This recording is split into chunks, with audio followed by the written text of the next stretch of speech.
अब चाहिँ पुग्न लाग्यो हामी चाहिँ फर्स्ट अफ अल द है लागे हाम्रो छु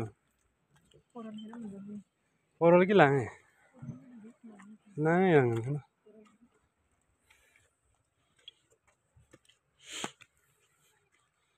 आयो बल्ल बल्ल आज चढ्यो 2-3 वर्षपछि त्यही भएर पुग्न लाग्यो हामी त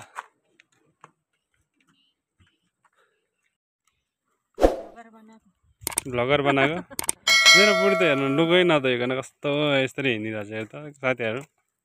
काम त फोहोरी भएर जाँदो मेरो बुढी राम्रै भए पनि राम्रै भएन बुढा रुन्छ भनेर फोहोरी भएर बसेको हाए म रुन्छ भनेर यसरी फोहोरी भएर बसेको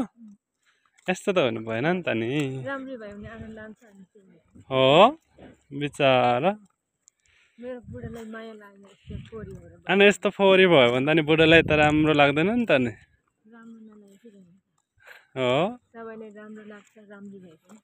हाय बिचारा हामी यो सामान लिन आएको है बोक्न सक्छ काक्री तानेर हो बिचारा त्यस्तो है गाह्रो छ ओ काक्री यो सामानहरू चाहिँ लिन आएको हामी ए बुढाले त यो पनि ल्याउनु भएछ है यहाँ चाहिँ भतल मान्छे चाहिँ भोट चाहिँ भजिन्छ ठ्याक्क नि धुपसँग चाहिँ